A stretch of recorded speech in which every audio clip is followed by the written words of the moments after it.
57th question ಇಲ್ಲಿ ಏನ್ ಕೊಟ್ಟಿದ್ದಾರೆ ನೋಡ್ರಿ. The fifth term of an arithmetic progression is 26. Okay, fifth term ಅಂದ್ರೆ ನಥಿಂಗ್ ಬಟ್ ಏನು A5 ಕೊಟ್ಟಿದ್ದಾರೆ. A5 ಬಂದು 26 ಕೊಟ್ಟಿದ್ದಾರೆ. And the common difference is 3 times the first term. Okay, so ಅವ್ರು ಕೊಟ್ಟಿರೋದು ನೋಡ್ರಿ common difference. Okay, common difference ಅಂದ್ರೆ ಏನು? ಟಿ ಈಸ್ ಅಂದ್ರೆ ಈಕ್ವಲ್ ಟು 3 times ಅಂದ್ರೆ 3 into okay the first term ಅಂದ್ರೆ ಏನು ಎ. ಸೊ ಇಂಡೈರೆಕ್ಟ್ ಆಗಿ ಏನ್ ಕೊಟ್ಟಿದ್ದಾರೆ? ಡಿ ಇಸ್ ಈಕ್ವಲ್ ಟು 3 ಅಂತ ಕೊಟ್ಟಿದ್ದಾರೆ. ಓಕೆ, ಸೊ ಈಗ ನೋಡ್ರಿ A5 26 ಅಂತ ಕೊಟ್ಟಿದ್ದಾರೆ. ಓಕೆ, ಸೊ ನಮಗೆ ಬೇಸಿಕ್ ಏನ್ ಗೊತ್ತಿರ್ಬೇಕಂದ್ರೆ A3 ಅಂದ್ರೆ ನಾವ್ ಏನಂತ ಬರಿಬಹುದು? A ಪ್ಲಸ್ 3 ಅಲ್ಲಿ 1 ಹೋದ್ರೆ 2D ಅಂತ ಬರಿಬಹುದು. A7 ಇತ್ತು ಅನ್ಕೊಳ್ರಿ, A ಪ್ಲಸ್ 7 ಅಲ್ಲಿ 1 ಹೋದ್ರೆ 6 A ಪ್ಲಸ್ 6D ಅಂತ ಬರಿಬಹುದು. ಅದೇ ರೀತಿ A4 ಇದ್ರೆ A ಪ್ಲಸ್ 4 ಅಲ್ಲಿ 1 ಹೋದ್ರೆ 3D ಅಂತ ಬರಿಬಹುದು. ಓಕೆ, ಅದೇ ರೀತಿ ಇವಾಗ A5 ನ ಏನಂತ ಬರಿಬಹುದು? A ಪ್ಲಸ್ 5 ಅಲ್ಲಿ 1 ಹೋದ್ರೆ 4. ಓಕೆ, ಸೊ ಇದನ್ನೇನ್ ಬರಿಬಹುದು? A ಪ್ಲಸ್ 5 ಅಲ್ಲಿ 1 ಹೋದ್ರೆ 4. A plus 4D is equal to 26 ಅಂತ ಬರಿಬಹುದು. ಓಕೆ, ಈಗ ನಮಗೆ ಆಲ್ರೆಡಿ ಏನ್ ಗೊತ್ತು? ಡಿ ಇದಲ್ಲಿ ಏನ್ ಬರಿಬಹುದು? 3 ಅಂತ ಬರಿಬಹುದು.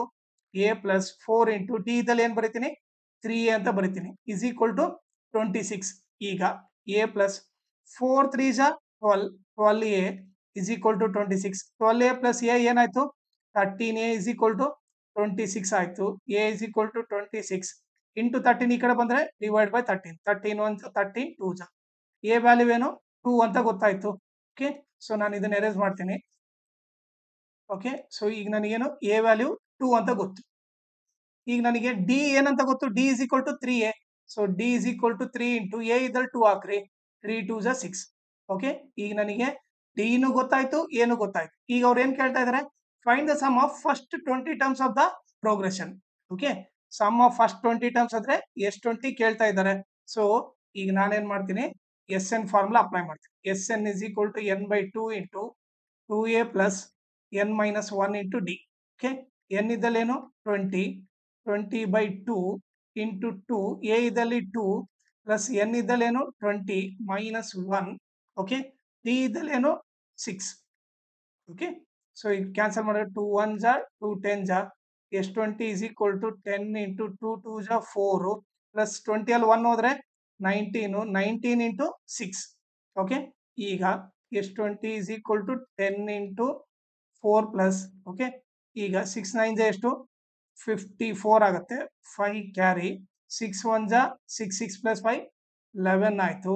ಓಕೆ, 10 ಇಂಟು 114 ಪ್ಲಸ್ 4 ಏನಾಗುತ್ತೆ? 118 ಆಗುತ್ತೆ. 118 ಇಂಟು 10 1180 ಆಗುತ್ತೆ. ಈ ಸಮ್ ಆಫ್ ಫಸ್ಟ್ 20 ಟರ್ಮ್ಸ್ ಬಂದ್ಬಿಟ್ಟು 1180. ಓಕೆ, ನಿಮಗೆ ನನ್ನ ಟೀಚಿಂಗ್ ಇಷ್ಟ ಆದ್ರೆ ಈ ನಂಬರ್ಗೆ ವಾಟ್ಸಪ್ ಮಾಡ್ರಿ, ನಾನೇ ನಿಮಗೆ ಕಾಲ್ ಮಾಡ್ತೀನಿ. ಆಮೇಲೆ ನಾವು ಗ್ರೂಪ್ ಯಾಕೆ ಕ್ರಿಯೇಟ್ ಮಾಡ್ತಾ ಇದೀವಿ, ಅದರಿಂದ ಏನೇನ್ ಅಡ್ವಾಂಟೇಜಸ್, ಆಮೇಲೆ ನಿಮ್ ಸ್ಟಡಿಗೆ ಯಾವ ತರ ಹೆಲ್ಪ್ ಆಗುತ್ತೆ ಅದನ್ನೆಲ್ಲ ನಿಮಗೆ ನೀಟಾಗಿ ಎಕ್ಸ್ಪ್ಲೇನ್ ಮಾಡ್ತೀನಿ. ಆಮೇಲೆ ನಿಮಗೆ ಎಕ್ಸ್ಪ್ಲೇನ್ ಮಾಡಿದ್ಮೇಲೆ ನಿಮ್ಗೆ ಇಷ್ಟ ಆದ್ರೆ ನೀವು ಈ ವಾಟ್ಸಪ್ ಗ್ರೂಪ್ ನ ಜಾಯಿನ್ ಆಗ್ರಿ, ಇಲ್ಲಾಂದ್ರೆ ನಿಮ್ ಇಷ್ಟ.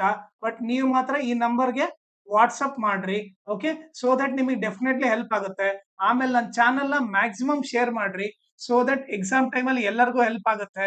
ಆಮೇಲೆ ಈ ವಿಡಿಯೋ ಡಿಸ್ಕ್ರಿಪ್ಷನ್ ಅಲ್ಲಿ ನನ್ನ Instagram channel link, Telegram channel link, ಆಮೇಲೆ ಅರ್ಥಮೆಟಿಕ್ ಪ್ರೋಗ್ರೆಷನ್ ಎಲ್ಲಾ LBA ಕ್ವಶನ್ ಸಾಲ್ವ್ ಮಾಡ್ಬಿಟ್ಟು ಆ ಸೊಲ್ಯೂಷನ್ ಪ್ಲೇ ಲಿಸ್ಟ್ ಲಿಂಕ್ ನ ಈ ವಿಡಿಯೋ ಡಿಸ್ಕ್ರಿಪ್ಷನ್ ಅಲ್ಲಿ ಹಾಕಿರ್ತೀನಿ. ಅದನ್ನ ನೀವು ರೆಫರ್ ಮಾಡಿ.